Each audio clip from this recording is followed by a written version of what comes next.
اعوذ باللہ من الشیطان الرجیم بسم اللہ الرحمن الرحیم السلام علیکم ورحمۃ اللہ وبرکاتہ۔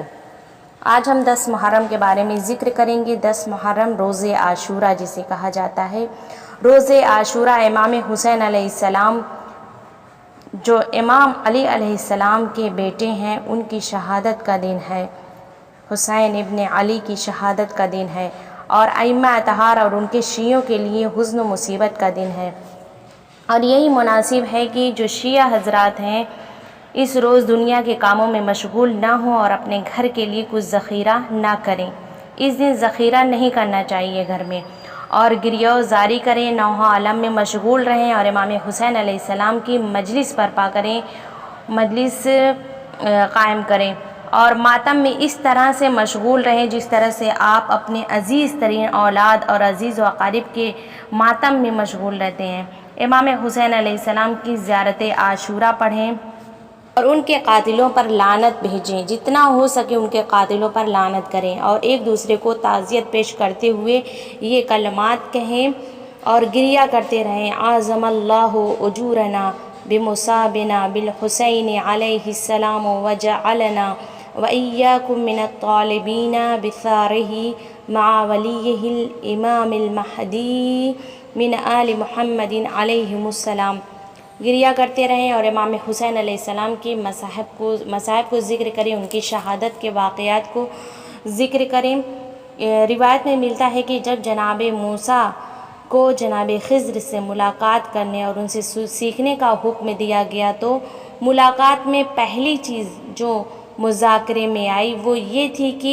اس عالم نے حضرت موسیٰ علیہ السلام سے آل محمد پر آنے والے مصائب کا تذکرہ کیا اور دونوں پر بہت زیادہ گریہ طاری ہوا۔ اور ابن عباس سے بھی روایت ہے کہ میں مقام ذیقار پر امام علی علیہ السلام کی خدمت میں پہنچا تو انہوں نے ایک صحیفہ اپنی تحریر اور پیغمبر کے املا کی صورت میں نکالا اور مجھ کو پڑھ کر سنایا، جس میں مقتل امام حسین علیہ السلام کے بارے میں لکھا ہوا تھا کہ وہ کس طرح سے شہید کیے جائیں گے اور کب شہید کیے جائیں گے اور کون کون ان کی مدد کرے گا اور کون کون ان کے ساتھ شہید ہوگا، جس کے بعد حضرت پر سخت گریہ طاری ہوا اور مجھ پر بھی گریہ طاری ہو گیا۔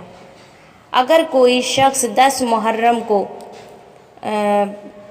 اس کے لیے اگر ممکن ہو تو 10 محرم کو وہ امام حسین علیہ السلام کے قبر کے نزدیک رہے اور لوگوں کو پانی پلائے تو اس شخص کی طرح ہوگا جس نے امام حسین علیہ السلام کے لشکر کو پانی پلایا ہو اور آپ کے ساتھ کربلا میں حاضر رہا ہو۔ اس کے علاوہ روز عاشورہ 1000 بار سورہ توحید پڑھنے کی بہت زیادہ فضیلت بیان کی گئی ہے کہ 1000 بار سورہ توحید پڑھا جائے، اور روز عاشورہ دعائے اشراط بھی نقل کی گئی ہے، اس دعا کو بھی پڑھنا بہت زیادہ ثواب ہے۔ حسین کے چاہنے والوں کو چاہیے کہ اس روز بغیر روزے کے قصد کے کھانے پینے سے امساک کریں، یعنی کھانے پینے سے پرہیز کریں اور عصر کے بعد تک کھانے پینے سے پرہیز کریں اور پھر اس کے بعد کچھ کھا پی لیں، اور جب عصر کے بعد کچھ کھائیں تو ایسی چیز کھائیں کہ جیسے کہ کسی کے گھر میں میت ہو جاتی ہے، ان کو کھانے پینے کا دل نہیں کرتا، اسی طرح سے مصیبت زدہ افراد کے کھانے کی طرح کھائیں،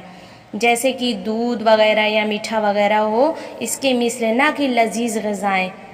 لذیذ غذاؤں سے پرہیز کریں 10 محرم کو۔ اور مناسب یہی ہے کہ پاکیزہ کپڑا پہنیں لیکن بند کو کھولے رکھیں، آستینوں کو مصیبت زدہ لوگوں کی طرح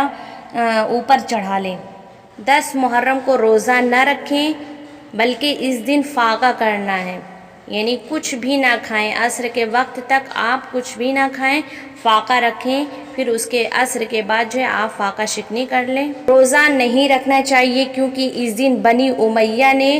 روزہ رکھا تھا اور خوشی کا دن منایا تھا۔ اہل بیت علیہم السلام سے بہت سی حدیثیں وارد ہوئی ہیں کہ 9 اور 10 محرم کو روزہ نہیں رکھنا چاہیے، اس کے بارے میں بہت زیادہ مذمت کی گئی ہے کیونکہ اس دن بنی امیہ روزہ رکھتے تھے اور اپنے گھر میں چیزوں کو ذخیرہ کرتے تھے، اکٹھا کرتے تھے، ایک روایت میں ہے کہ امام رضا علیہ السلام فرماتے ہیں جو شخص اپنی حاجتوں میں کوشش کو ترک کر دے اور روز عاشورہ اور کسی کام میں نہ لگے تو خدا اس کی دنیا اور آخرت کی حاجتوں کو پورا کرے گا، اور جو شخص روز عاشورہ مصیبت اور گریہ و غم میں رہے گا خداوند عالم اس کے لیے روز قیامت کو روز سرور و خوشی قرار دے گا اور اس کی نگاہ کو بہشت میں روشن کر دے گا۔ اور جو شخص روز عاشورہ کو روز برکت کہے گا اور اپنے گھر کے لیے اس دن ذخیرہ کرے گا، خدا اس کے ذخیرے کو برکت والا نہیں قرار دے گا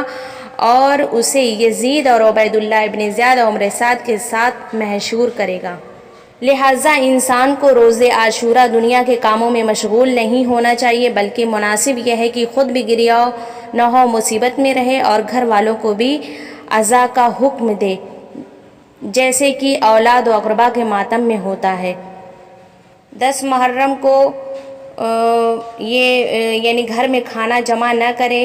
ہنسے بھی نہیں، لہو لعب میں مشغول نہ ہو، اور 1000 مرتبہ امام حسین علیہ السلام کے قاتلوں پر لعنت کرے اور کہے اللہم لعن قتلۃ الحسین علیہ السلام۔